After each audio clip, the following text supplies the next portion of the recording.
bien de se sentir un peu toutes ensemble, qu'on vit tous la même chose. Du coup, je me suis dit, pourquoi pas continuer ce que je fais sur Facebook, sur ce réseau social, pourquoi pas le continuer sur Instagram. Et c'est vrai que sur Instagram, je fais complètement la promotion de Let's Newt. Pourquoi? Parce que je me suis rendu compte qu'on a toutes besoin à notre niveau, on a toutes besoin d'être inspirées, on a toutes besoin vraiment d'avoir des personnes telles que la Rabbanit Yon Grace à dire tiens, aujourd'hui je vais peut-être être comme ça. C'est-à-dire que avant même d'atterrir sur les réseaux sociaux, quand j'accompagnais mes enfants à l'école le matin, donc à New York et même avant, il y avait un truc qui était très marrant, c'est que comme j'ai décidé d'être tsniout depuis quelques années, c'est vrai que je me suis rendu compte que quand je me mettais en jean basket, ça ne le faisait pas, c'était pas très beau. Donc tous les matins, je m'habillais en robe, en jupe, je m'apprêtais, je mettais ma perruque, je me maquillais, tout ça. Et c'est vrai que les Américaines qui venaient, parce qu'elles allaient déposer leurs enfants, elles allaient faire leur sport, c'est vrai qu'en fait, moi, quand j'arrivais habillée style que j'allais pas dans une bar mitzvah, mais bon, je m'habillais un petit peu, on va dire, plus apprêtée que la moyenne. Du coup, c'est vrai que ça a interpellé dans le sens où, mais qu'est-ce qu'elle a, celle-là? Pourquoi elle s'habille comme ça tous les matins? C'est juste pour que moi, je me sente bien. J'avais décidé de m'apprêter tous les matins. Et ce que j'ai compris, c'est qu'il y avait celle qui disait « Ah là là, mais elle est too much, mais c'est quoi ça? Elle a que ça à faire le matin et tout ça. » Et j'avais de l'autre côté des femmes qui ont dit « Mais attends, mais c'est super de se lever le matin, d'être tout de suite apprêtée, d'être bien. Moi, franchement, je ne me couvre pas forcément la tête, mais j'ai vraiment envie, peut-être de faire un petit effort sur la tsniout, me mettre, parce que je vois qu'en se mettant en jupe, je vois qu'en se mettant bien apprêtée comme ça, je me sentirais bien et tout. Et du coup, c'est vrai que je me suis dit, tiens, il y a quelque chose à creuser. Et c'est vrai que c'est pour ça que je poste de plus en plus des photos de moi, coiffée différemment, parce que je me suis rendu compte que la manière dont je me mettais, en fait, ça influençait les autres, mais dans le bon sens. Et à chaque fois que je poste une photo, je me dis, c'est pas pour moi m'exposer pour montrer ma tête, c'est juste pour faire, entre guillemets, la promotion de la tsniout. Si je devais aller chez Cyril Hanouna ou ailleurs, je dirais, aujourd'hui, je suis là pour la promotion de, d'être une princesse d'Hachem et de pouvoir influencer les autres et de se dire qu'on peut être exactement comme la Rabbanit Yon Grace, super moderne, toujours bien apprêtée, qui donne envie et qui fait aussi autre chose derrière, c'est-à-dire quelque chose de concret. Parce que quand on est habillé en fonction de Akadosh Baruch Hu, en fait, on est crédible dans ce qu'on fait. Donc, c'est-à-dire que, et dans l'autre sens aussi, on n'est pas crédible si on fait un truc pas bien, encore plus que les autres. Donc, du coup, on a une responsabilité. Et c'est vrai que de me mettre comme ça et de m'exposer et de parfois faire des vidéos où je ne parle pas forcément de Dvar Torah, mais je donne des petits conseils de vie par rapport au Shalom Bayit, par rapport aussi au fait de comment faire pour justement avoir une bonne influence sur les autres, ou comment ne pas se laisser influencer par les choses négatives de la vie. La dernière fois, j'avais fait un autre zoom sur comment en fait ne pas se laisser happer par les personnes toxiques. C'est vrai que je me suis rendu compte que, pas moi spécialement, mais le discours, ça faisait du bien. Et à partir du moment où on fait du bien aux autres, on se fait du bien à soi-même. Et c'est pour ça que Blinéder, je continuerai, même si un jour je me reçois des tomates et que j'ai 80 ans et que je suis toujours en train de poster sur mon Insta mes photos, je continuerai parce que je me dirais, si j'ai influencé ne serait-ce qu'une personne, c'est que j'ai tout gagné. Voilà, donc je pense qu'on peut laisser la parole à Roya Sarah. Yes. Ready? Yeah. Okay. Bonsoir to everybody. A good Hanukkah, Rabbi Malka, to Devorah, Shulamit, and to all the participants in the program. At this time, I really want to thank Joanna, because it was Joanna who called me this past summer. It all started then, and she said, we must do a program in France and Lyon about your mother, and she made the dream become a reality. I want to thank all the women who helped her accomplish this, and I want to thank Natalie for doing the translation, and Baruch Hashem, we are here. My husband just reminded me, as a matter of fact, that Hanukkah is my Zayda's yahrzeit, my mother's father, Harav Abraham ben Harav Yisrael Halevi, And this should be a zechut also for an aliyah neshama for my Zayda, my mother's father. Nes Hanukkah, the miracle of Hanukkah. And we all know the story how the mighty Greeks, how they were going against little Am Yisrael, but us, Am Yisrael and Torah Yisrael, we are still here. And tonight, all of us are part of that Nes Hanukkah. Just think of it. Deborah and I are in New York. Shulamit is in Eretz Yisrael. You, my dear friends, are in France. And yet, we're all connected. We are all literally on the same page now. So as people, we may be spread apart, but Am Yisrael is an Am Echad. We are one nation. And that's the Nes Hanukkah today. We are part of that living Nes today. Natalie? Monsieur le rabbin Malka, Dévorah, Shulamit et à vous tous qui participez à cette conférence. Je vous souhaite de très bonnes fêtes de Hanouka. J'aimerais me remercier avant tout Johanna et toutes les femmes qui ont fait aboutir ce projet. Je remercie aussi Nathalie pour sa traduction. Un rêve est ainsi devenu réalité. Des miracles de Hanouka, nous apprenons que les Grecs, qui régnaient en puissance, ont été déchus, alors que Yam Israël et Torah Israël subsistent. Ce soir, nous sommes reliés au miracle de Hanouka, au Nes Hanouka. Quand vous y réfléchissez, Dévorah et moi-même habitons à New York, Shulamit en Eretz Israël, et vous, mes chers amis, en France. Et pourtant, nous sommes tous liés, connectés. C'est vrai, en tant que personne, nous sommes tous éparpillés, mais nous sommes Am Echad, nous faisons un. Et ça, c'est le miracle de Hanouka, tel que nous le vivons aujourd'hui, une nation. Raya Salwe a aussi souligné que c'était l'Aïloula de son grand-père aujourd'hui. Donc, nous lui souhaitons une longue vie. We wish you long life on the outside of your grandfather. Amen. Amen. Amen. As women, we have so many different roles and we're torn in so many different directions. We're daughters and we're sisters, we're wives, we're mothers, we're friends and neighbors. And additionally, many of us are working professionally out of the house. And we are all looked up to. People come to us, our family, our friends, for advice and for inspiration. Our words, our actions, our very lives have impact upon others. Tonight, I'm going to share with you lessons that I learned from my mother, Rebbetzin Esther Youngrice Aleha Shalom. Lessons that we all can incorporate into our own lives. Nous sommes femmes et nous avons plusieurs rôles. Nous sommes tiraillées dans tant de directions différentes, tantôt filles ou sœurs, tantôt femmes ou mères, tantôt amies ou voisines. Et s'ajoute à cela, pour nombreuses d'entre nous, une vie professionnelle en dehors du cocon familial. On s'adresse à nous quand on en a besoin d'un conseil ou d'inspiration. Nos paroles, nos actions, nos vies ont toutes une telle influence sur les autres. Ce soir, laissez-moi partager avec vous des leçons de vie que j'ai apprises auprès de ma mère, la rabbinite Esther Youngrice, que ses mérites nous protègent. Ce sont des leçons que nous pouvons toutes inclure dans nos vies personnelles. We all know the story of the Maccabees and how they were able to defeat the Greeks. The Maccabees were few and weak. How in the world did they get the courage to stand up against the strong Greek army? How did they do it?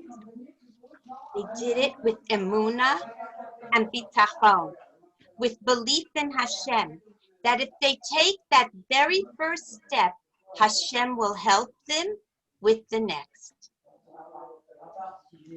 Nous connaissons tous l'histoire des Maccabées, qui ont réussi à vaincre les Grecs. Ils n'étaient pas nombreux, ils n'avaient rien. Alors, où ont-ils puisé ce courage pour se révolter contre les Grecs? Comment ont-ils fait? Ils l'ont fait avec Emouna et Bitachon, foi et confiance en Hachem.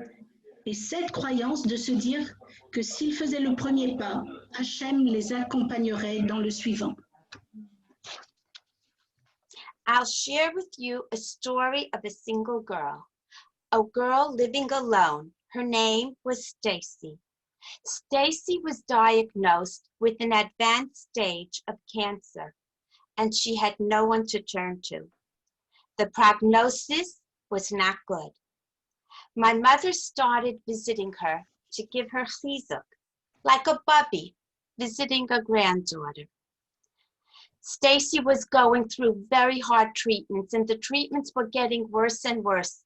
Stacy lost her hair, and then my mother saw she was always wearing scarves when she came.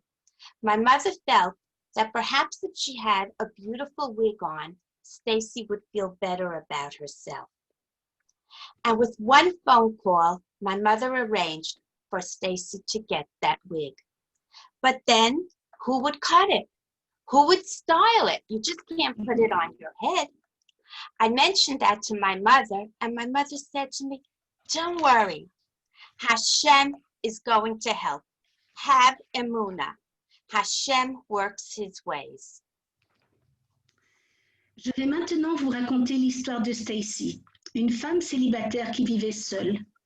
On lui avait diagnostiqué un cancer à un stade déjà avancé. Elle n'avait personne vers qui se tourner. Son pronostic vital était décourageant. Ma mère a commencé à rendre visite à Stacy régulièrement pour lui apporter un peu de rizouk, un soutien moral, un peu comme une mamie s'occupe de sa petite fille. Ses traitements étaient de plus en plus agressifs et Stacy a perdu ses cheveux. Elle mettait alors des foulards. Ma mère a bien compris que Stacy ne pouvait pas se payer une perruque. Ima a pensé qu'avec une belle perruque, Stacy reprendrait confiance en elle et que ça l'aiderait à se sentir beaucoup mieux. Il a suffi à Ima d'un seul coup de téléphone à une vendeuse de perruques pour que le tour soit joué. Mais qui pouvait maintenant faire une coupe et un brushing à ce shaitel, à cette perruque? On ne pouvait pas comme ça la poser sur sa tête. Ne t'inquiète pas, me dit ma mère quand je le lui ai proposé. Et la Emouna, et la foi en Hachem. Il va s'occuper du reste. The next day, my mother went to visit Stacy. Le lendemain, ma mère se rendit à nouveau Attendez, visite à c'est juste que son micro est désactivé en fait. Ah, ok. Rhea Sora, could you please reactivate your microphone? Robertson. Chaya Salwan, you're muted. Could you please unmute? Chaya Salwan, can't hear you. Chaya Salwan, your microphone, please.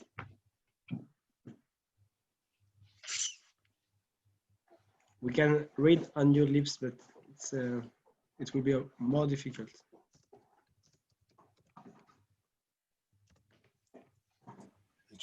Thank you. It said the host muted me. Okay, we're back. Okay. The next day, my mother goes to visit Stacy. Always friendly, my mother was standing by the elevator, and there was someone else standing there, and she asked her, how are you? The person answered to my mother, fine, and how are you? To which my mother responded, Baruch Hashem. The woman by the elevator said, Baruch Hashem, I never heard that. What's Baruch Hashem? Baruch Hashem is thank God, my mother said. Thank God I'm alive. Thank God I could walk, I could talk, I could see, I could hear. We say Baruch Hashem every day. I'm a Rebbitzin, a Torah teacher, and I'm here to visit somebody. And what do you do, my mother asked? To which the woman responded, I'm a hairstylist. Le lendemain, ma mère rendit de nouveau visite à Stacy. Alors qu'elle attendait l'ascenseur, Ima, toujours agréable avec tout le monde, commença à papoter avec quelqu'un qui attendait elle aussi l'ascenseur.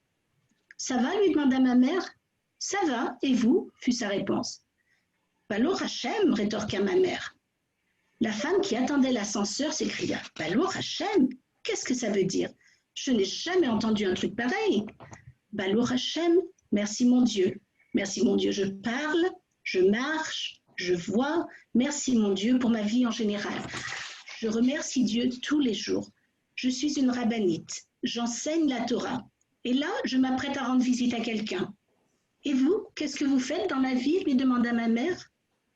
Moi, je suis coiffeuse. And so Stacy's wig was cut and styled. My mother had the emunah that if she takes that very first step, Hashem will be by her side and it all will work out. A life lesson for all of us. Just take the first step and know that Hashem will be there to help you complete the journey. Elle a pu alors faire une coupe et arranger la perruque de Stacy. Ma mère avait la foi, la émouna de croire que si elle faisait le premier pas, Hachem serait à ses côtés et qu'elle s'en sortirait toujours. C'est une leçon de vie pour nous toutes. Vous n'avez qu'à faire le premier pas et Hachem vous aidera à aller jusqu'au bout. It's a special mitzvah to spend time just looking to gaze at the Hanukkah lights, to let the warmth and the glow of the lights enter our neshamas. The Hebrew word for fire, for a flame, is Aish. Aish is spelled Aleph, Shin. Aleph. Aleph for Ahava, for love. Shin for Simcha, for joy, for happiness. Our hearts, our souls should be filled with Ahava, with love and with Simcha, with joy. Ahava and Simcha for Hashem, His Torah, His mitzvos. Ahava and Simcha for our fellow man. With just a little bit of love, a little bit of Ahava, a little bit of Simcha, we can light up the world. C'est une vraie mitzvah de prendre le temps de contempler la flamme des bougies de Hanouka, de laisser leur chaleur et leur lumière pénétrer nos neshamas.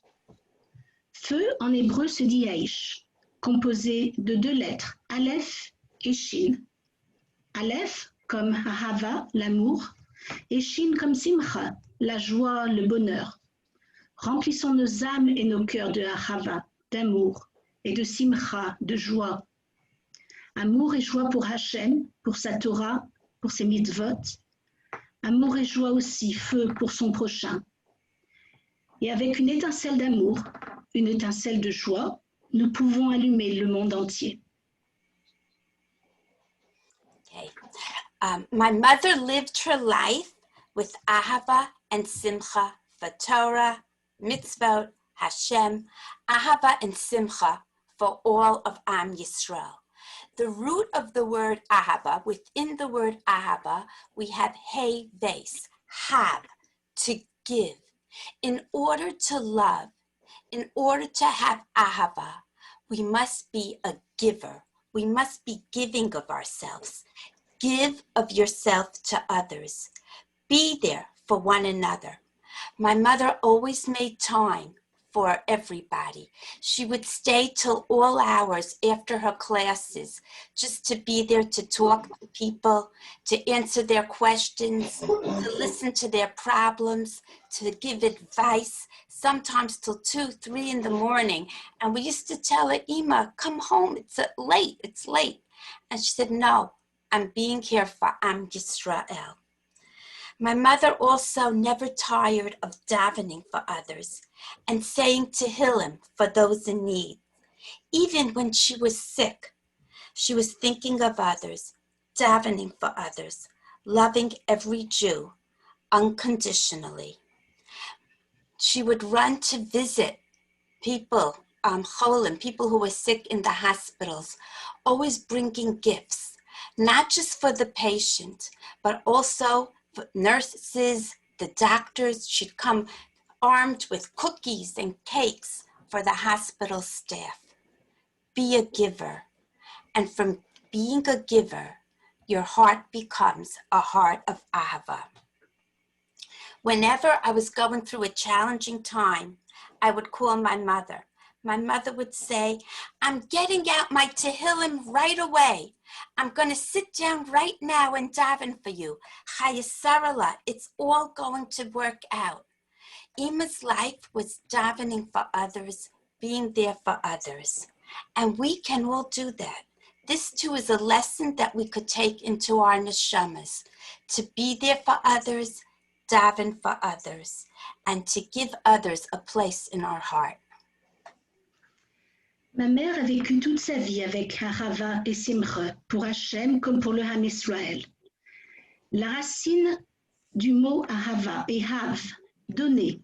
Si vous voulez aimer, vous devez d'abord savoir donner. Donner un peu de vous aux autres. Ma mère a toujours su prendre le temps pour les autres. Après ses cours, elle restait inlassablement, quelle que soit l'heure, pour parler aux gens qui avaient besoin d'un conseil ou d'une oreille attentive. Nous lui disions « Rentre, il est tard ». « Non », répondait-elle, « je veux être là pour les autres, pour le Ham Israël ». Elle était la première quand il fallait rendre visite aux malades dans les hôpitaux. Elle leur apportait un petit cadeau. Elle avait toujours un gâteau ou des biscuits plein les bras pour le personnel soignant. Donner pour avoir un cœur de Ahava, c'était elle. Ima n'était jamais lasse de prier ou de réciter les Tehillim pour ceux qui en avaient besoin. Même lorsqu'elle était elle-même souffrante, elle arrivait à penser aux autres et à prier pour les autres. Elle aimait chaque personne juive d'un amour inconditionnel. À chaque fois que je traversais moi-même une période difficile, j'appelais Ima. Ma mère me répondait par un « je prends mon livre de Tehillim tout de suite et tout va bien se passer, Raya Solo, tout va s'arranger ». Qu'est-ce que ces mots me manquent? Et nous pouvons tous faire ça, prier pour les autres, être là pour eux, être généreux envers eux. Thank you. We said Hanukkah, the lights, Aish, Aleph Shin, Ahava Simcha. And now for Simcha. No matter what, my mother always had a smile on her face. She always filled her heart with Simcha. Was it always easy? Certainly not. My mother's childhood was lost to a war-torn Europe. She was a child in the concentration camp of Bergen-Belsen. But even in Bergen-Belsen, even in the horrors of Bergen-Belsen, my mother smiled. My Zayda, the one whose yahrzeit is this week, he told her that she had an important job, to smile even in the most difficult of times. Smile to others, and you're going to bring a little simcha, a little happiness to others, thereby bringing simcha in the darkest of places, in the darkest of times. And that smile stayed with my mother her whole life. Several years ago, my mother fell and she broke her hip. She needed an emergency surgery. It was a very long and difficult recovery, a long time in the hospital, a long time in rehab. Finally, after weeks and weeks, she was ready to take her first steps. Holding on to the walker, with the turban on her head and wearing a robe in the rehab center, she was ready to walk. And the nurses, who all loved her, were sitting in the hallway and they were cheering her on. And they said, yeah, let's go, let's go. And then one nurse called out, our ballerina, you are our ballerina. Some ballerina, my mother thought. Look at me wearing a robe and a turban. What kind of ballerina? And then she started repeating it slowly to herself. There must have been a message. Why was she called ballerina? Ballerina, my mother said. Ballerina. And then it hit her. How similar it was to the Hebrew words Baal Rina, ballerina, Baal Rina, Baal, a master, Rina, of your happiness. If we will it, if we so desire, we can all be ballerinas. We can all be masters of our own happiness. We are in charge of our emotions. And all of a sudden, my mother looked at it in a different way, and she put a smile on her face, and she made it down that hallway with the walker, and all the nurses were cheering her down. To live your life with a smile no matter what, and thereby bringing simcha to others, to be a master of your happiness. My mother used to say, Natalie, I didn't put this down, but it just came to me now. My mother used to say that our faces are Rishus Rabbim. Our faces belong, they're in the Rishut Rabbim, they are in the world around us. And just because we're in a mood, it doesn't mean that we have to put everybody else around us in a mood. So be a ba'alrina, be a master of your own happiness, and put that smile on your face. Natalie. Les lumières de Hanouka, c'est Heish, le feu, et à travers ce mot, l'amour et la joie. Quoi qu'il arrive, le village d'Ima était toujours éclairé d'un sourire, et son corps était toujours rempli de joie. Est-ce que cela a été toujours facile pour elle? Sûrement pas. Son enfance lui a été volée par une guerre qui s'est jouée en Europe. Enfant, elle a été internée dans le camp de concentration de Bergen-Belsen. Pourtant, au plus profond des horreurs de Bergen-Belsen, ma mère souriait.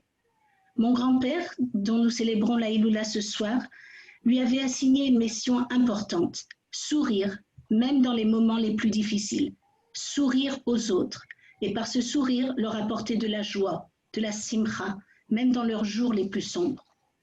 Il y a plusieurs années de cela, suite à une chute, ma mère s'est cassé le col du fémur. Elle a dû être opérée d'urgence, et sa convalescence fut très longue, d'abord à l'hôpital, puis en maison de repos. Enfin, après plusieurs séances de kiné, elle put remarcher.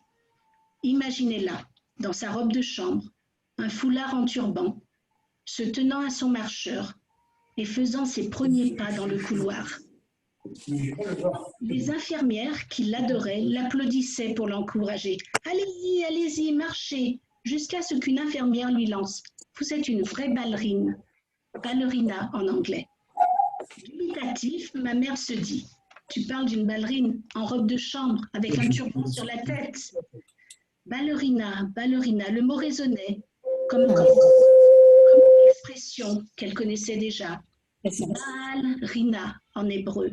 Ballerina, Bahal-rina, le maître de Rina, le maître de la joie, le maître du bonheur.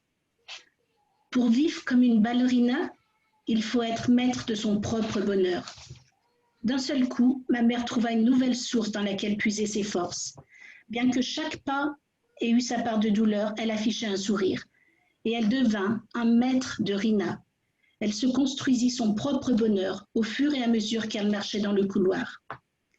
Vivez votre vie avec simcha, quelles que soient les circonstances. Et par ce faire, apportez de la simcha aux autres.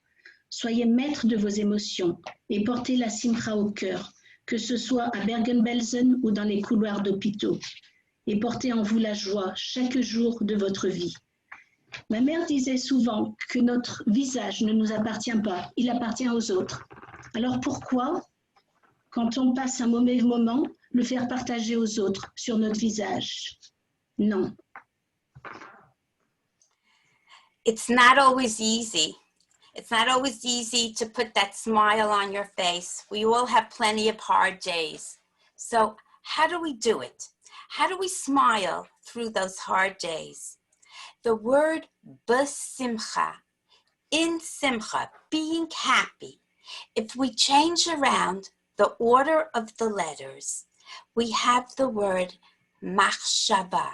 In Hebrew, the word b'simcha, being happy.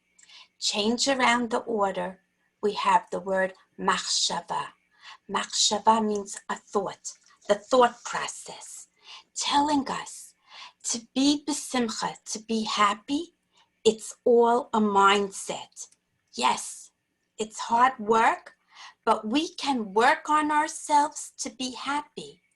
If we think happy, if our machshava, if our thoughts are happy, we can make ourselves besimcha. We can make ourselves happy. My father, Zichrana Livracha, always used to quote the Breslover Rebbe to us. And he would say, the Breslover Rebbe said, smile. Smile even when you have nothing to smile about. And Hashem will then give you something to smile about. Ce n'est pas toujours si facile. Nous traversons toutes des moments difficiles.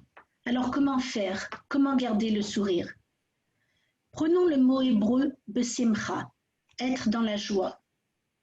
Et inversons maintenant les lettres. Nous obtenons un autre mot hébreu, marshava, la pensée. C'est-à-dire penser au bonheur pour être heureux. C'est une façon de penser. Bien sûr que c'est difficile, mais nous pouvons tous faire un travail sur nous-mêmes pour atteindre le bonheur. Mon père, que ses mérites nous protègent, citait souvent le Rebbe de Breslev. Souris, même quand tu n'en as pas l'occasion, ou même quand tu n'as aucune raison à ça. Et Hachem te donnera enfin, suite à ça, une occasion de sourire. My mother was and still is my teacher, my source of light, my inspiration. So often my mother would tell us, be a blessing, live your life to bring bracha, to bring blessing to others, to make a change in this world. My mother would often tell us, don't waste the opportunity, the gift that Hashem gave you, the gift of your life. Ma mère était et restera mon enseignante, ma source de lumière et d'inspiration. Ma mère croyait très fort au principe d'être une source de bénédiction. Vis ta vie pour apporter des brachot, des bénédictions aux autres, pour changer le monde.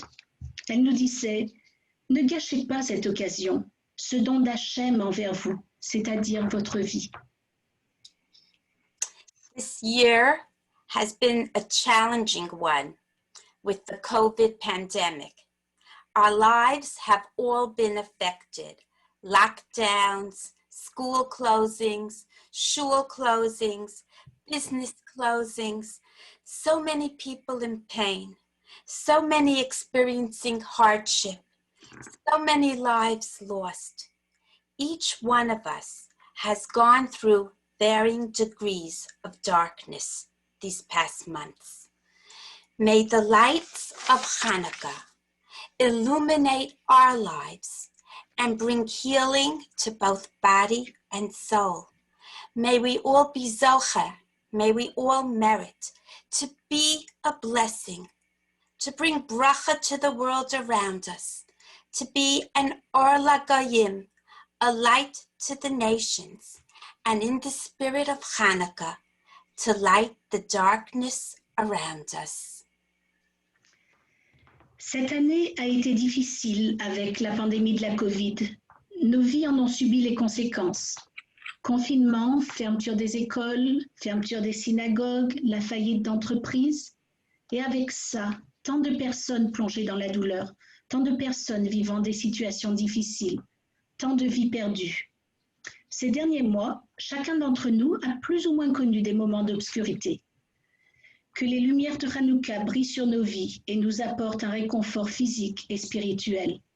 Puissions-nous tous être une zorre, être dignes et ainsi mériter d'être une source de bénédiction, d'apporter des brachot autour de nous et d'être une or lagoyim, une lumière pour les nations, dans l'esprit même de Hanouka, afin d'illuminer l'obscurité qui nous entoure.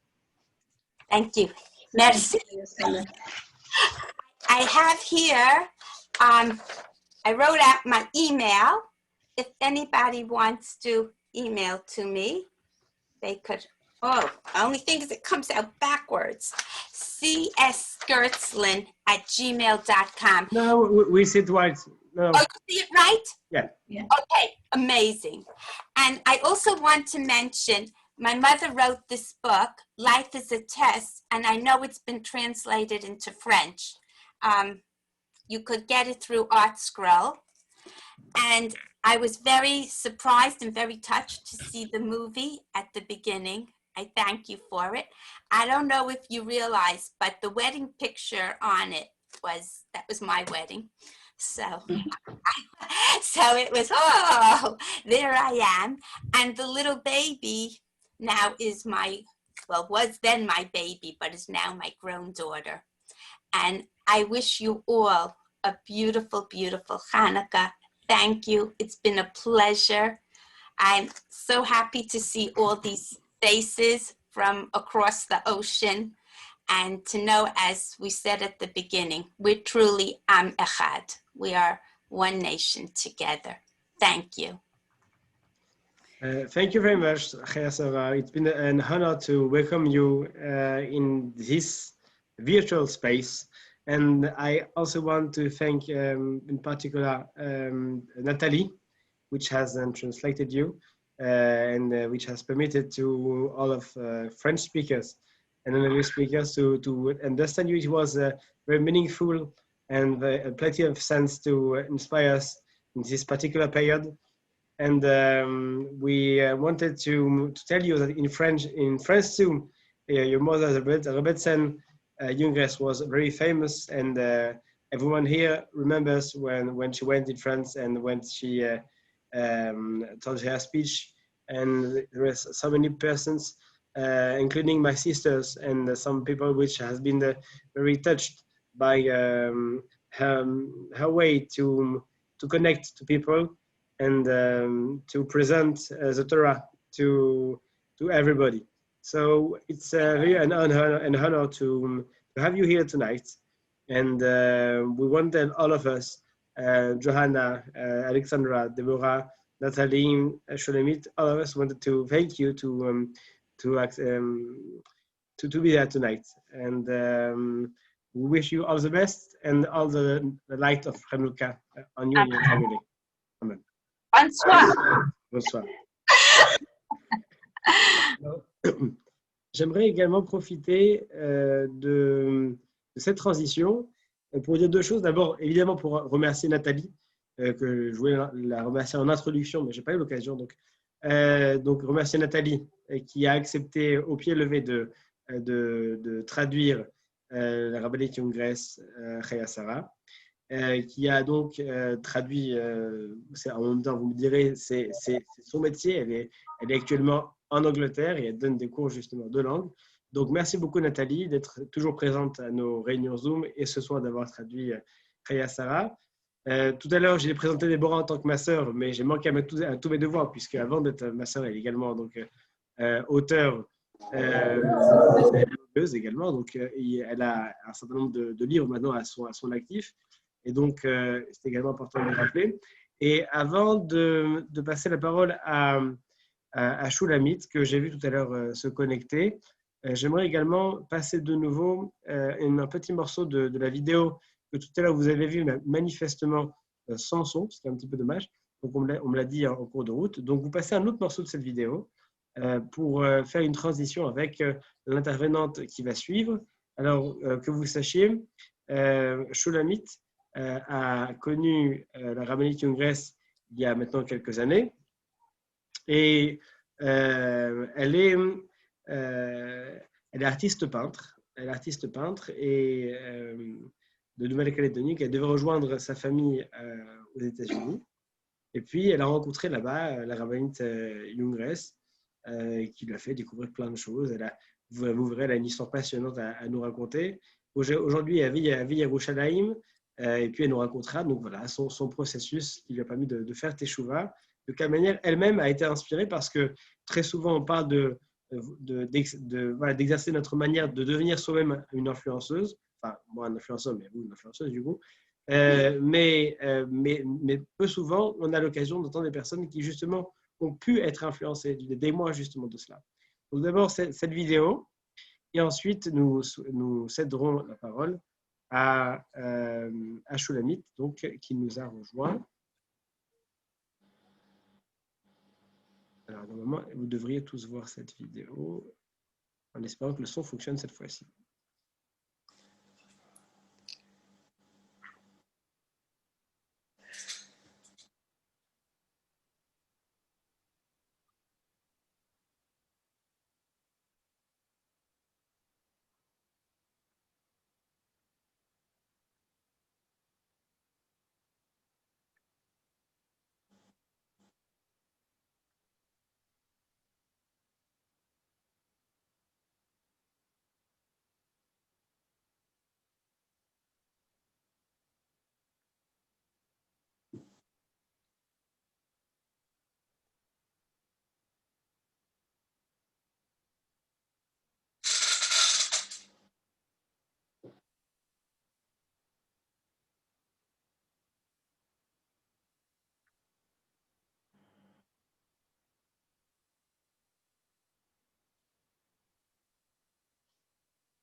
Voilà, donc c'est un petit passage. Il y en aura d'autres tout à l'heure.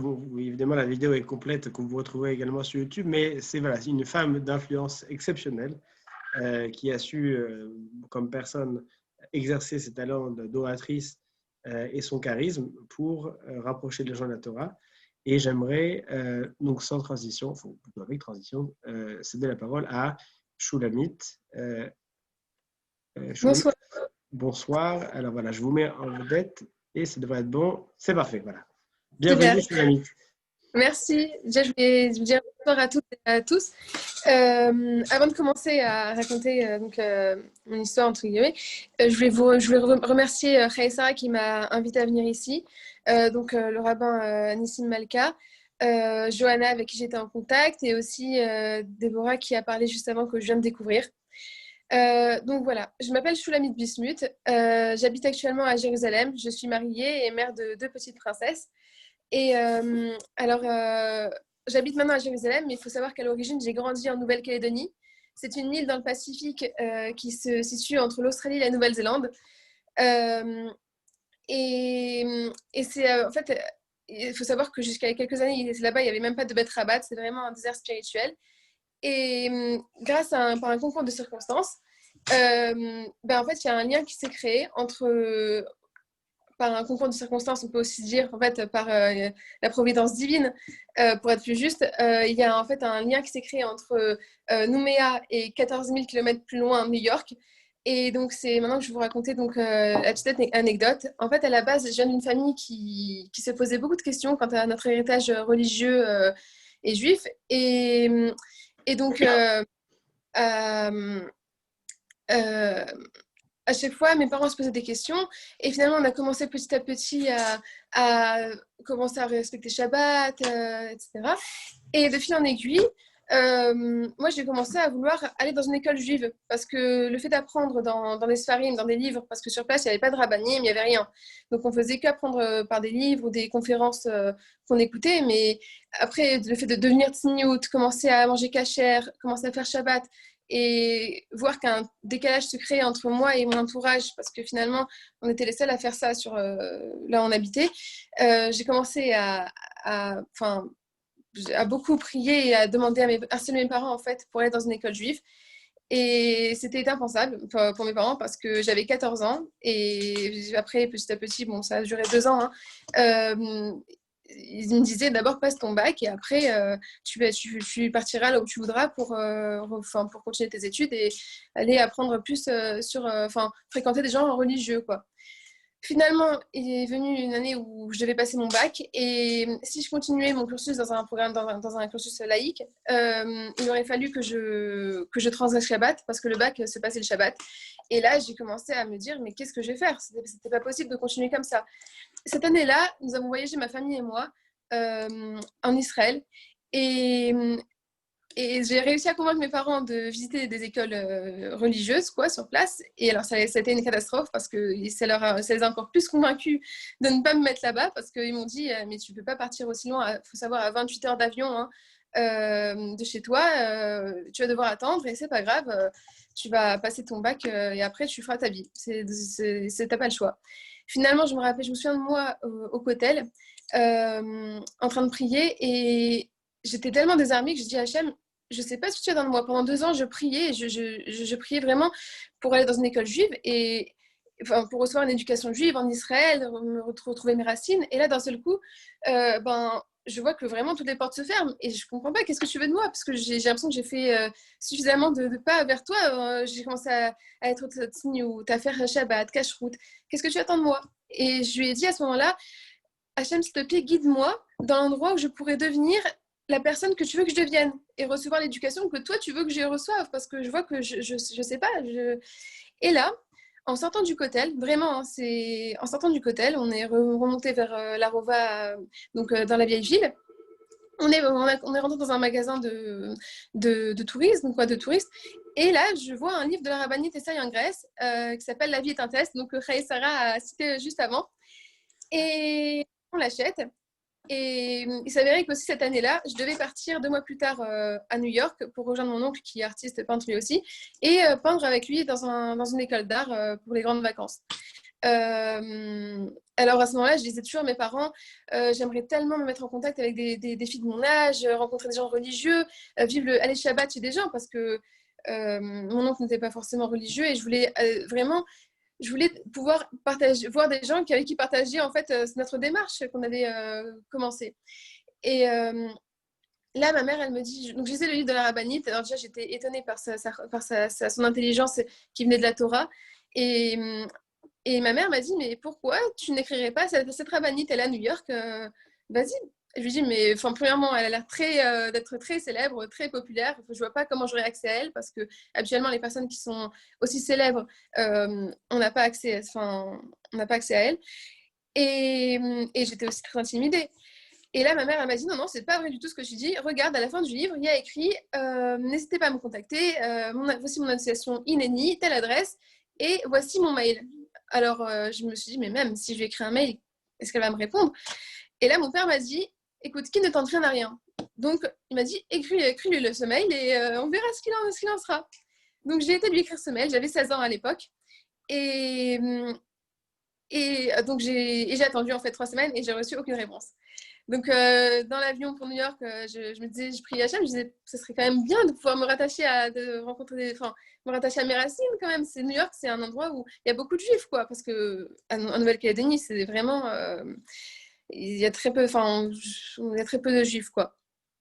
Et là, donc j'atterris à New York et le lendemain, je reçois un mail de ma mère qui me dit, la rabbinite t'a répondu. Alors déjà, j'étais très touchée. Je me suis dit, et je vois que la rabbinite me disait, je serais très heureuse de vous rencontrer tel jour, à telle heure, à telle adresse. Donc j'avais 16 ans à cette époque-là. Mes parents m'avaient dit, tu ne sors pas la nuit, enfin tu ne prends pas le métro la nuit, donc je pouvais pas aller trop loin, quoi. Et il s'avérait que c'était le jour même, donc c'était un mardi soir, le soir même. Et c'était à quelques rues de là où mon oncle habitait. Donc finalement, j'ai pu y aller facilement, tranquillement, quoi. Et là, j'ai été la voir, elle m'a dit qu'elle aurait jamais cru, elle pensait que c'était une blague en fait, parce que parfois elle doit recevoir des mails qui étaient un peu originaux. Hein. Et là, elle m'a confié à Raya Gordon, c'est une de ses élèves proches. Et elle me plaçait donc tous les Shabbats dans des familles religieuses. Donc c'est là que j'ai vécu mes premiers Shabbats avec des personnes religieuses vraiment. J'ai pu la fréquenter aussi en allant à ses shiurim. C'était être dans sa proche d'elle, c'était en fait voir c'était voir ça. Alors, on la voit beaucoup, on voit qu'elle a beaucoup de charisme, mais pour vous dire la vérité, c'est que quand on est proche d'elle, on sent que son charisme, c'est pas seulement du charisme, c'est tellement une Torah vivante, c'est quelqu'un qui vit ses valeurs, de Torah, que finalement elle rayonne de ça. C'est comme si c'était une Neshama qui vous parlait sans filtre. Et c'est quand on était dans proche d'elle, on peut pas ne pas rester insensible finalement à la vie qu'on mène. Et c'est comme si elle nous portait en fait à vivre à un niveau supérieur parce qu'elle a une telle proximité avec Hachem, elle a une telle liberté aussi dans sa relation avec Hachem qu'elle nous entraîne après elle à nous-mêmes cultiver ça et à nous-mêmes après se renforcer en ayant ces valeurs de Torah qu'elle fait partager et à les vivre nous-mêmes et finalement en faisant nous-mêmes rayonner notre Neshama, nous-mêmes aussi pouvoir influencer les gens et finalement porter cet héritage quoi. Donc il s'avérait que après quelques Shabbatot où elle m'a placée dans des familles, j'ai pu rencontrer sa famille aussi, elle m'a appelée et elle me dit Shulamit, est-ce que tu as déjà pensé à aller dans une école juive? Alors moi j'ai dit mais c'est mon rêve, sauf que mes parents ne sont pas du tout d'accord, ça leur fait très peur de m'envoyer aussi loin. Elle m'a dit écoute, on va les appeler ensemble et on va voir ce qu'on peut faire avec eux. Finalement, mes parents ont accepté que j'aille dans une école juive. Donc, elle m'a placée dans un endroit, elle m'a envoyée finalement au Beth Yaakov à Montréal. Et finalement, ce que j'ai pu retirer comme leçon aussi de ça, c'est qu'elle cherchait tout le temps à nous transmettre un héritage qui est comment dire, qui est le plus à l'essence en fait. Il n'y a pas de modification. C'est-à-dire qu'elle nous fait vivre une Torah qui est intemporelle et qui finalement, de génération en génération, parce que finalement ce qu'elle nous transmet, c'est ce qu'elle a appris aussi de la génération passée, et ben on peut la vivre aussi de nos jours et la vivre avec simcha, avec amour et c'est juste une Torah qui est belle en fait. Donc voilà. Ce que je voulais vous dire, enfin par quoi je peux conclure cette discussion aujourd'hui, c'est en fait, on est toutes, comme je vous l'ai dit au début de la au début de mon speech, hein, la rabbinite au début, je vous ai dit que par un concours de circonstances, après pour être plus juste, par en fait la providence divine, par une aide d'Hachem en fait, une aide de Dieu, j'ai été mise en contact avec la rabbinite. Mais aussi, il faut savoir que la rabbinite elle-même, elle a décidé elle-même de se faire associer d'Hachem pour pouvoir en fait aider les Juifs. C'est ce que Chaya Sarah a dit. C'était une femme qui était rayonnante, qui était pleine d'amour pour son prochain, de joie aussi. Elle nous a vivre une belle Torah, elle nous montrait une belle Torah aussi. Et elle était apte non seulement à remarquer qui elle pouvait aider, et aussi à se remplir aussi de la chokhma de la Torah pour pouvoir aussi aider son prochain. Et en fait, nous, chacune à notre niveau, on est apte. Hachem, il nous met dans des situations où on peut voir qui aider et on a nous-mêmes aussi une neshama, une étincelle en nous où en fait on est apte à aider. Et c'est à nous de se rendre shaliach, donc c'est-à-dire associé, envoyé d'Hachem pour aider finalement notre prochain. Donc voilà, je dois beaucoup à la rabbinite parce que grâce à elle, ma vie a pris un tournant, donc je suis très heureuse maintenant. Elle m'a permis d'aller aussi à l'essentiel. En ce qui est de mon apprentissage de la Torah. Et voilà, j'espère que, comme cette soirée, on dit que c'est devenir une femme d'influence, ben, j'espère que chacune à notre façon, on va apprendre à devenir une femme d'influence. Voilà. Parce que... Écoutez, merci beaucoup, Shulamit. Donc, aujourd'hui, vous êtes, si j'ai bien compris, aujourd'hui, vous êtes artiste peintre à Jérusalem, c'est ça? Exactement. Comme votre oncle qui est aux États-Unis. Voilà, j'ai appris chez mon oncle, c'est aux États-Unis. Voilà, et après. J'ai pas dit que vous ne faites pas la même chose, vous êtes tous les deux peintres, d'accord. Voilà, exactement. Parfait, d'accord. Écoutez, merci beaucoup. C'était une magnifique histoire que vous nous avez racontée, qui témoigne de son humanité. En fait, plus on est sollicité et plus parfois c'est difficile de pouvoir garder sa proximité avec le monde extérieur. Et là, vous avez démontré que justement, elle avait une proximité qui était sans faille. Et c'est d'autant plus impressionnant, c'est ce contraste en fait entre sa célébrité et son humanité qui fait que effectivement c'était une femme d'influence. On peut donc dès à présent en fait conclure de votre intervention que si une personne veut rester influente, elle veut rester authentique également, il faut savoir rester également aussi humain qu'on l'était au début. C'est-à-dire qu'en fait, il ne faut pas penser que plus on gagne en influence, plus on se déconnecte de la réalité, mais au contraire, plus on est connecté à la réalité et plus on gagne en une influence positive et efficace. Elle m'a dit à moi, elle disait aussi à beaucoup de personnes qu'elle était notre grand-mère d'Amérique. Ça veut dire qu'elle se considérait, elle nous disait, vous pouvez me considérer comme votre grand-mère d'Amérique et m'appeler, me poser des questions, si vous avez pour des conseils de vie. Elle était toujours présente, comme une grand-mère. Bon, après c'est la rabbinite, hein, c'est pas... mais c'était étonnant, ouais. Merci beaucoup, Shulamit. Et vous savez quoi, il y a quelque chose qui n'était pas prévu. Donc, je m'excuse auprès de Johanna dès à présent, mais ça m'a inspiré un petit quelque chose. Puisqu'on est sur le thème de la soirée d'influence et de se laisser influencer, j'ai reçu une demande par message à l'instant de quelqu'un qui aimerait également pouvoir dire un Dvar Torah. Et puisqu'on est sur le thème de l'influence et que ce n'était pas forcément prévu, eh bien, je pense que c'est au contraire tout à fait adéquat. J'aimerais également souligner et saluer la présence de la rabbinite Dao, que j'ai vue depuis tout à l'heure, que je n'ai pas eu l'occasion de saluer. Merci de votre présence. Et donc, cette dame qui a demandé à prendre la parole, c'est Alexandra.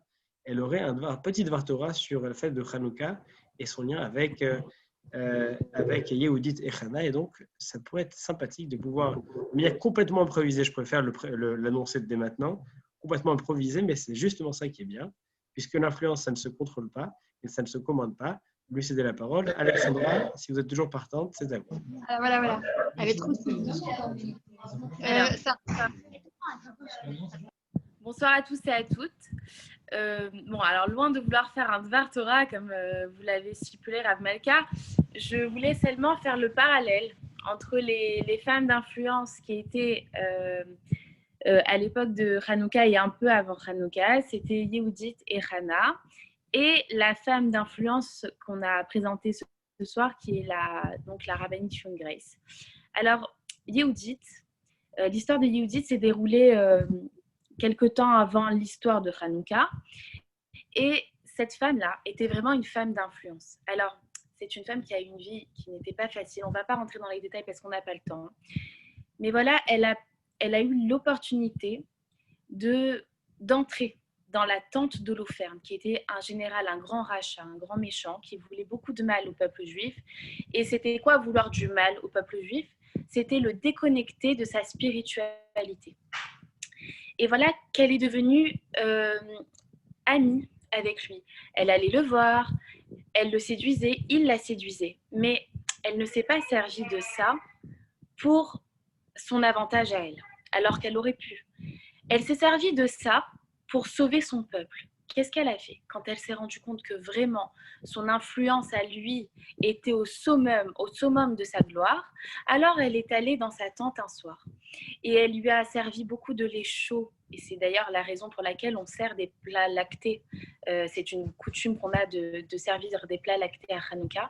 Elle lui a servi du lait chaud, elle l'a distrait et quand il s'est endormi, elle a demandé à Hachem de tout son cœur d'avoir le courage de passer à l'acte. Et c'est quoi passer à l'acte? Elle l'a tenu par ses cheveux à lui.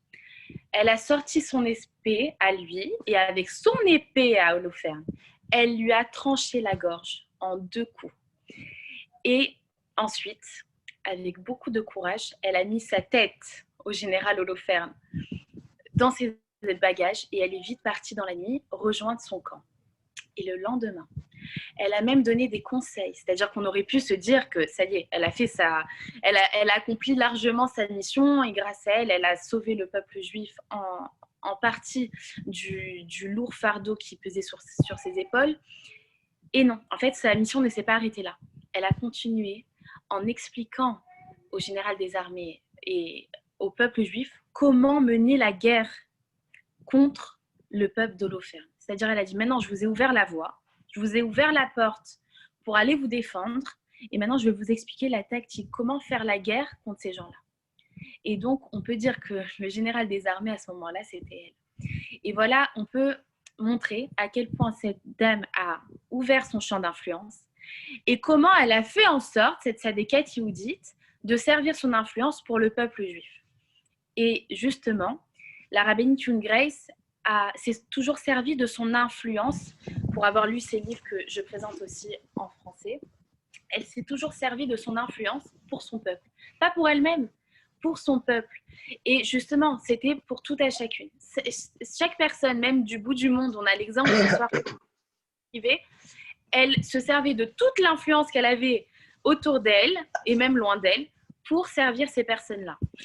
Et on a aussi l'exemple de Hana, la fille de Mathisyahu, qui était le grand prêtre de l'époque, qui qui devait se marier. Et malheureusement, à l'époque, il y avait une très mauvaise coutume qui était que toutes celles qui se mariaient devaient passer par la chambre du roi avant. Et elle était vraiment tourmentée que les Bnot Israël, que les filles d'Israël soient humiliées à ce point-là.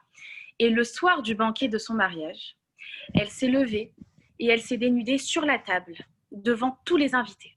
Alors ses frères ont été horripilés, ils ont voulu la punir très sévèrement pour avoir manqué de tznout à ce point-là.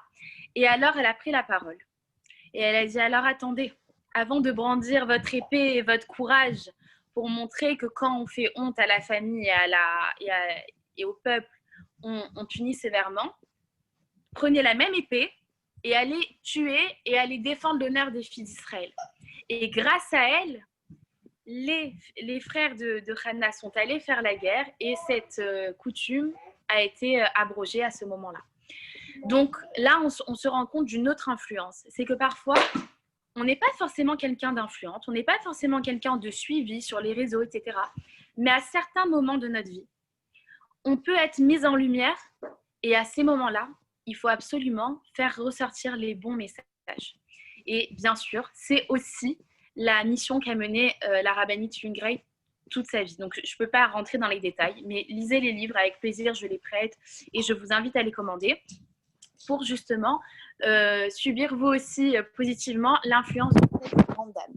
Voilà, je vous remercie pour votre attention à toutes et je vous souhaite une bonne fin de soirée. Je serai avec vous, bien sûr, pour la suite de la soirée. Merci beaucoup, chère Alexandra. Alors, bien sûr, il s'agit de ne pas reproduire ça à la maison.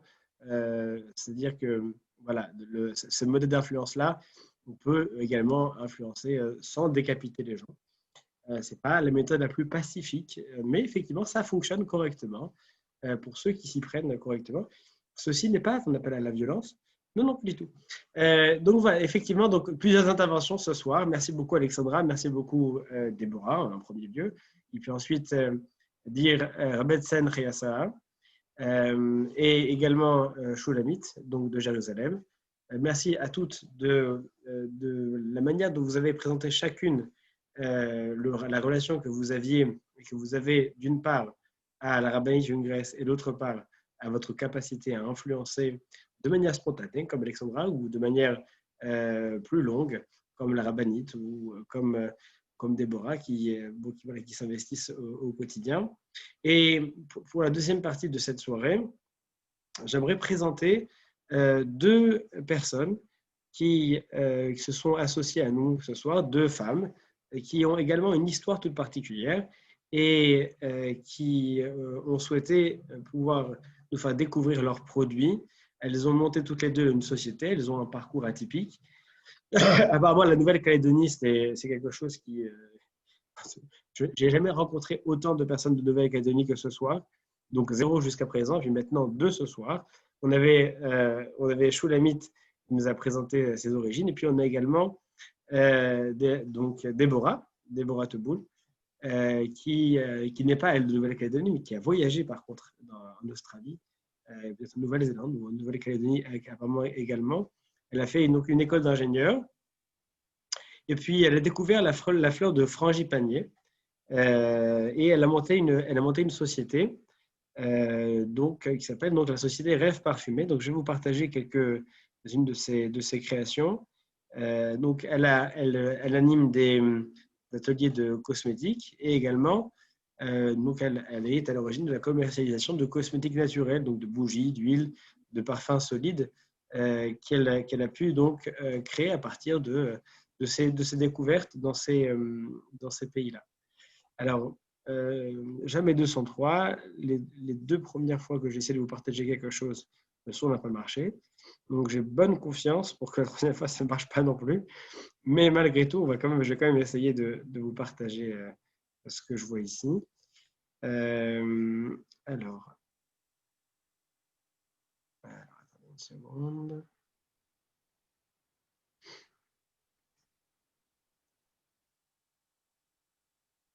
Alors, voilà.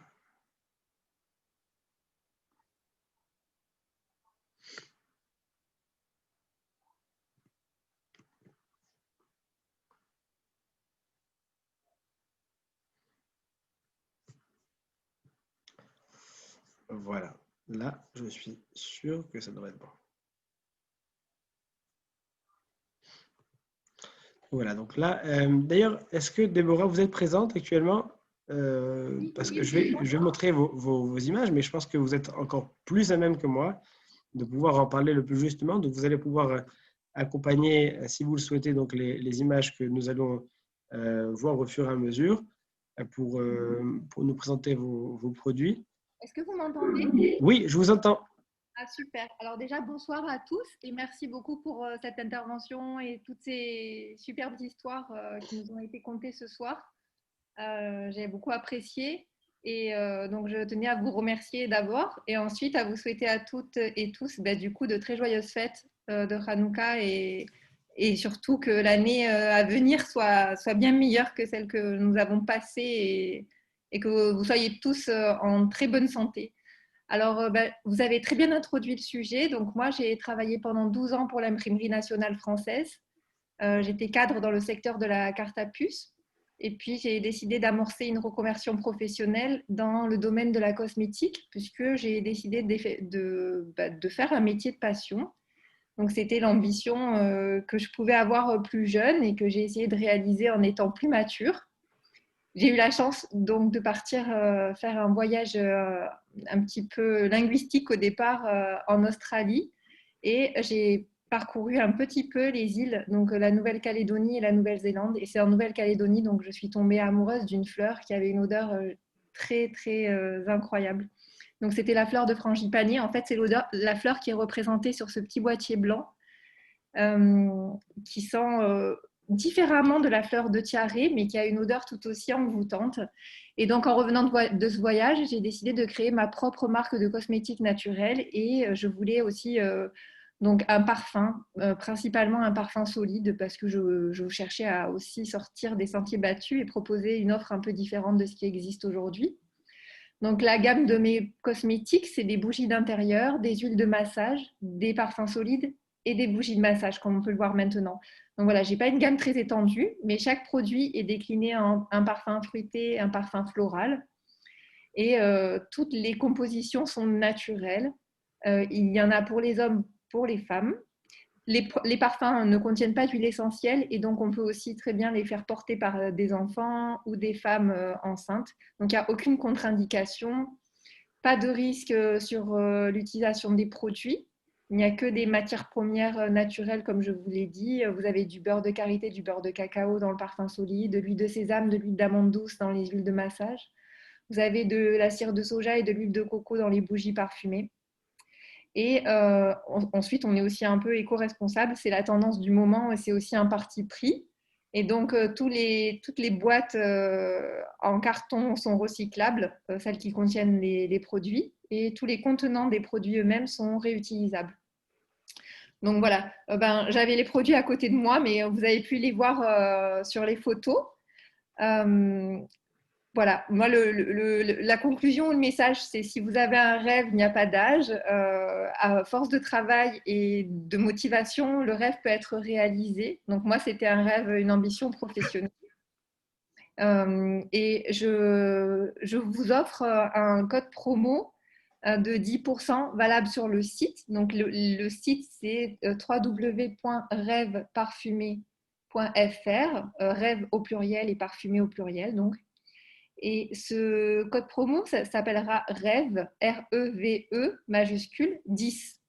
Et il sera valable 3 mois à compter de demain et sur l'ensemble du panier d'achat, en illimité, utilisable autant de fois que vous le souhaitez. Voilà, j'aimerais vous faire découvrir ces produits délicats et que vous puissiez aussi me faire partager vos retours d'expérience avec.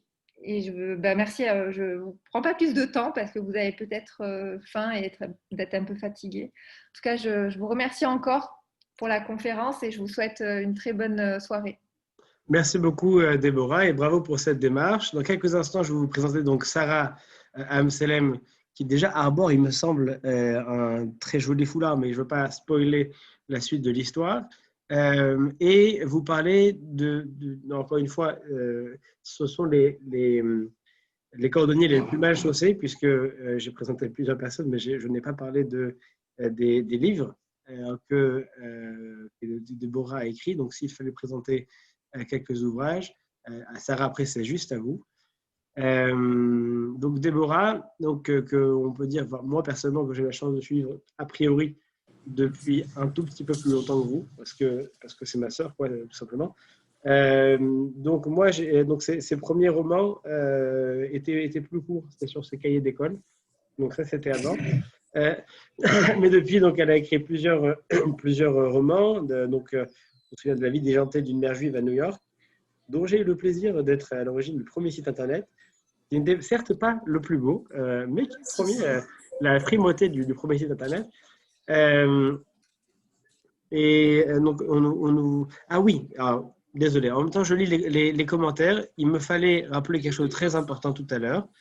C'était que cette soirée était dédiée à la guérison, je vais vous dire, de Viviane Bracha et donc Myriam Bat Sultana, et également, pour ne pas oublier ce que m'avait dit Johanna tout à l'heure, il y a un personnage très important que j'aimerais citer ce soir. C'est M. Jean-Claude Pitoun qui était officiant à Vitrolles. Mais pour ce qui est de Vitrolles, je pense que Sarah sera beaucoup plus à même de vous parler de cette ville que moi. Donc, c'est une personne qui est très influente à Vitrolles, et puis il est décédé, donc j'aimerais qu'on puisse également avoir une pensée pour lui ce soir. Il y aura d'autres personnes, toute la communauté de Vitrolles qu'on aimerait saluer ce soir, notamment une personne qui a permis la diffusion de cette soirée par l'intermédiaire de la radio juive de Marseille, donc Claude Alali, et puis de manière générale, saluer toute la famille Nezri, toutes les personnes qui se sont mobilisées pour faire en sorte que cette soirée soit aussi réussie qu'elle l'a été. Pour revenir à Déborah, non, je vais remercier Myriam après, parce que Myriam, je pense que Sarah et Myriam se connaissent, et il n'y a que Sarah qui sait de quelle Myriam je parle. Pour ça, je la présenterai dès l'instant que je passerai la parole à Myriam. Pour revenir à Déborah, donc voilà, bref, donc vous avez pu, pour ceux qui connaissent son style, voir ce côté décalé, voire déjanté. C'est comme ça que ses premiers livres s'appelaient. La vie d'une mère juive à New York. Et puis il y a le côté déjanté qui était dans le titre depuis le début, la Genèse, et puis ensuite l'Exode. Vous remarquerez que ça suit les titres des livres de la Torah. Et ensuite le Lévitique, ça faisait bizarre de le dire comme ça, donc c'est la Vikitique. Et donc, ce qui veut, en toute logique, devrait nous amener à découvrir encore 2 autres livres qui devraient s'appeler Les Nombres. Ça encore, ça passe. Mais bon courage pour le Deutéronome, pour trouver un jeu de mots avec celui-là. Je ne sais pas comment ça va passer, mais je fais confiance aux fans pour arriver à trouver un nom qui passe. Donc ça, c'est pour les livres qui ont été édités. Et puis, il y a eu également, évidemment, le Temple du Temps. Il y a eu également Harry Potter 1, non, c'est pas tant. Il y a eu également donc, le Temple du Temps. Il y a eu également, pas au nom d'Anna, mais... N'oublie pas que tu t'appelles Ruth. Oui, n'oublie pas que tu t'appelles Ruth. Et que j'ai lu d'ailleurs, qui est un livre qui dénote un petit peu du reste du style du style des autres livres, et qui est un livre fascinant qui se passe donc lors de la Seconde Guerre mondiale, mais on ne va pas tout raconter non plus. Et puis, le petit dernier, évidemment, Jordi, qui est édité donc en hébreu français et en anglais français, donc pour tous les mamans qui veulent faire découvrir ces 2 langues à leurs enfants. Donc c'est un outil magnifique pour pouvoir faire découvrir les différentes langues à ses enfants en passant par l'anglais, le français et l'hébreu. Et donc 2 éditions pour celles qui souhaitent faire découvrir une des langues ou l'autre. Vous remarquerez que je suis donc le speakerine de Déborah, et ça me plaît beaucoup de faire ça du reste. On pourrait continuer des heures, comme quoi. On va vous épargner. Non, c'est vrai, mais on va s'arrêter là en tout cas.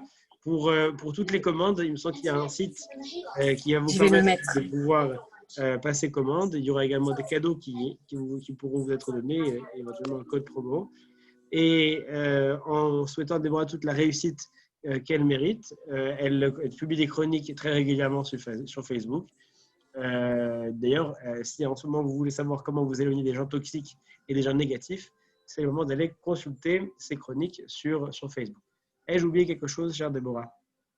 Non, donc si vous voulez passer un moment sympa, donc il y a La vie déjantée des June Davis. Donc voilà, tome 1, 2, 3. Vous pouvez lire les livres complètement indépendamment les uns des autres.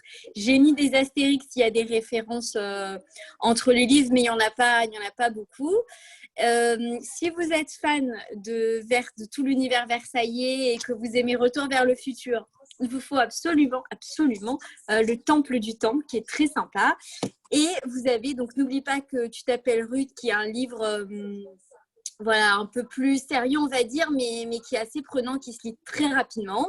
Et vous avez donc, comme Nissim l'a dit, mon petit dernier, Jordi l'éléphant, qui est parfait pour les 5-9 ans pour la découverte de la lecture, mais vous pouvez, dès 3 ans, l'offrir à qui vous voulez, votre enfant, votre petit enfant. Je suis sûre que Jordi va plaire. Voilà. En tout cas, merci pour la présentation. Merci beaucoup. Avec plaisir, cher Junes. Restez avec nous. Il nous reste à découvrir une dernière artiste, puisque c'est un art. L'art du foulard, ces dernières années, c'est beaucoup décuplé. On en connaît à Lyon. On connaît les célèbres noms qui se sont faits dans la mode autour du foulard. Et puis, ce soir, on va découvrir donc les créations de Sarah Mselem, qui est une brondillante. Et je dois vous remercier, ne serait-ce que pour ça, Sarah, parce que, comme vous le savez, je ne suis pas un Lyonnais de naissance, mais de cœur maintenant et d'adoption. Et j'ai découvert grâce à vous ce soir le terme brondillant, qui n'était pas évident. Il y avait bronnante, bronnaise, mais c'est brondillante, donc qui est d'origine de Bron, de artistes brondillantes qui s'exportent en France et à l'étranger. D'ailleurs, votre famille est d'ailleurs très investie dans la communauté de Bron. Vous êtes diplômé des Beaux-Arts textiles, des Beaux-Arts de Lyon. Vous êtes notamment spécialisé dans le design textile. Et vous peignez également. Tout à fait. C'est pratique parce que pour créer des motifs, c'est plus simple lorsqu'on est capable de les dessiner soi-même. Vous créez des motifs donc, de vos propres foulards en soie. Tout est fabriqué, il me semble, à Lyon. Et vous avez une certaine variété donc, de bracelets en soie, de manchettes, de snoods. Et tout ce vocabulaire, je vous le dois également parce que j'y étais complètement étranger jusqu'à il y a quelques heures. Merci beaucoup. Sarah, je vous cède la parole pour pouvoir présenter vos œuvres, le temps de trouver donc, notre galerie photo. Je vous remercie tout d'abord pour cette invitation et pour les recherches également que vous avez faites sur la marque, parce que vous êtes déjà bien au courant, Monsieur Malka, et ça fait plaisir. Merci à Johanna également pour l'invitation pour cette très belle conférence autour des femmes d'influence. Et pour vous présenter un petit peu brièvement le savoir-faire de notre maison, je suis en fait la fondatrice d'une maison de soierie lyonnaise. Et le mot soierie à Lyon, ça a tout son sens puisque Lyon, c'est une ancienne capitale mondiale de la soie et qui a un véritable savoir-faire autour de ce support qui est incroyable, de par ses propriétés hypoallergéniques, très douces, très confortables. Alors nous, on a décidé vraiment au sein de notre maison de développer ce savoir-faire et de mettre en avant le patrimoine de la région. Notamment, récemment, on a développé une très très belle gamme de masques pour à la fois nous protéger et à la fois pouvoir respirer parce qu'actuellement, les masques sont inconfortables. Souvent, on a des plaques au niveau du visage. Donc, on a vraiment travaillé sur ce support.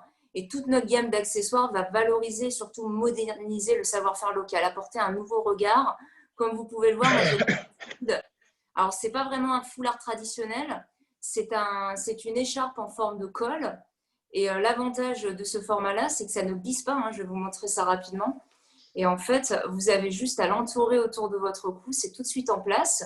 Et comme les dessins sont travaillés en volume, vous mettez en avant les motifs que vous souhaitez.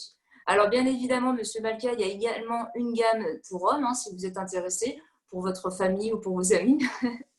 C'est gentil. Vous avez des modèles rabbiniques avec des petits rabbis dessus, un petit Sefer Torah, tout ça? On peut le faire, on peut faire des motifs personnalisés, c'est tout à fait possible. Enfin, voilà, vous pouvez, n'hésitez pas à passer commande directement sur le site internet ou vous m'envoyez un petit mail toutes les personnes qui sont actuellement présentes pour cette conférence auront bien évidemment une remise. Vous m'envoyez un petit mail et vous aurez 10% sur l'ensemble des accessoires présents sur le site. Alors, je vais profiter pour partager donc quelques-unes de vos créations qui sont censées être déjà là, déjà affichées. Ne bougez pas.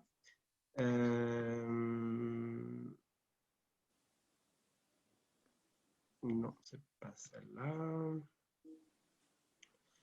Voilà, donc là, on va vous afficher donc certaines des créations donc, de Sarah. Donc de ce que je vois, il y a donc des soieries. Donc vous l'avez dit, c'est une spécialité lyonnaise à l'origine. Et il y a différentes formes. C'est peut-être des manchettes que je vois. Attends, je vais vous faire partager l'écran. Vous allez pouvoir m'expliquer ce que je vois. Je crois que c'est peut-être des sortes de manches. Est-ce que c'est ça? Alors attendez, je ne vois pas encore l'image, mais alors là, vous avez le masque en soie, donc il est réversible. C'est pas un masque, autant pour moi, d'accord. Donc c'est un masque en soie réversible. L'intérêt de la soie actuellement, c'est qu'actuellement aux États-Unis, une recherche a été faite sur l'importance de la soie pour protéger et du fait qu'elle avait des propriétés antimicrobiennes, antibactériennes et antivirales. Donc ça a été prouvé. Vous pouvez trouver l'ensemble des informations sur mon site. Elle est extrêmement agréable à porter. Nous, nos masques ont été homologués masque grand public, ce qui permet, en fait, ils ont été testés et ils ont montré des capacités de filtration et de respirabilité qui ont fait un masque de protection sanitaire qu'on peut porter au quotidien. Alors, il y a aussi donc ça. Qu'est-ce qu'on voit sur l'écran? Alors là, vous avez un ruban de soie. Une gamme qui s'appelle le Twilly. Alors nous, on a voulu le revisiter. C'est un ruban tout en longueur en soie imprimé que vous allez pouvoir porter de manière très différente, en ceinture, en tour de cou, en tour de poignet. Il y a différentes vidéos sur notre site internet et sur notre page Instagram où justement je fais des démonstrations pour expliquer ce type de produit. Et vous pouvez également le porter. Alors vous avez la petite ceinture sur le côté que vous voyez. C'est très, très, très sympa à porter, très original, vraiment. Alors attendez, et là on voit donc des masques, c'est ça? Voilà, là vous avez toute la gamme des masques avec le packaging, donc avec le petit logo masque grand public. Donc là c'est la même chose ou c'est la ceinture? C'est un petit bracelet, donc c'est un bracelet assez particulier, il est aimanté et il n'a pas d'attache, c'est-à-dire qu'il s'adapte à la forme de votre poignet. Ça c'est très sympa, c'est souvent des pièces uniques. Et vous avez toute une gamme de dessins que j'ai développés sur différents thèmes que vous pouvez retrouver sur le site internet également. Ben écoutez, voilà, c'est les photos dont je dispose actuellement. Et vraiment, bravo pour vos initiatives d'une part, et puis d'être encore une fois, de vivre voilà, d'une part votre art, votre technique, votre énergie. Merci pour ce que vous faites, toutes qui est présente ce soir. J'aimerais, pour conclure en fait, puisqu'il va falloir conclure à un moment donné, tout en remerciant bien sûr Sarah d'avoir présenté vos produits. J'aimerais donc remercier toutes les personnes qui sont à l'origine de cette soirée, une dernière fois avant de se quitter. Bien sûr, pour aller de celles qui sont les plus transparentes, c'est-à-dire en fait celles qu'on voit le moins à l'écran, c'est bien sûr une personne que vous connaissez peut-être, Sarah, elle s'appelle Myriam Amselem. Oui, c'est ma sœur. C'est pour ça. Donc voilà. Donc, Myriam qui a travaillé avec Johanna, que vous connaissez également, me semble-t-il. Tout à fait, ma cousine. Voilà. Je vous remercie d'ailleurs pour cette intervention et pour le fait de me mettre en relation avec cette conférence et les personnes qui ont pu témoigner aujourd'hui. Donc Myriam qui a fait l'affiche, Johanna évidemment qu'on n'a pas vu du tout parler ce soir et qui pourtant est à l'origine de cette soirée et sans qui rien n'aurait pu se produire ce soir, qui a beaucoup insisté, qui a contacté chacune des personnes.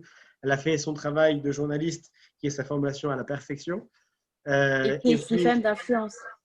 Exactement. C'est grâce à elle, vous voyez comme moi, une nouvelle forme d'influence qui est l'influence en sous-marin. Merci Johanna.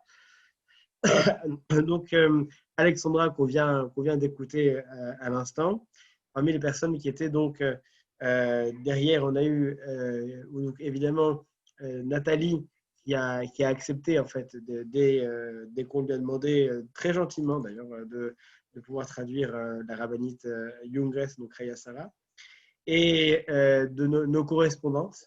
Donc d'abord nos deux chefs d'entreprise. Donc, on a Sarah, qu'on vient de présenter, et également Déborah, qu'on a présenté tout à l'heure. Et puis, nos intervenants de ce soir. En dernier, c'était tout d'abord Shulamit. Shulamit qui nous a livré un témoignage très, très intéressant, très poignant parce que très vrai. Et nous avons eu également donc Chaya Sarah, qui était donc l'intervenante de ce soir parce qu'elle ne nous a pas simplement parlé de sa mère, elle nous a démontré ce qu'a produit sa mère. Donc, c'était très émouvant de voir qu'effectivement la vidéo qui avait été publiée, en fait, des extraits de la vidéo qu'on a montré, en fait, c'était elle sur la vidéo, c'était le jour de son mariage. Et l'autre partie de la vidéo, c'était sa propre fille qu'on voyait en tant que bébé dans la vidéo. Donc, elle était elle-même émue. Et quoi de plus beau que de voir une personne qui est capable d'influencer à l'extérieur autant qu'à l'intérieur.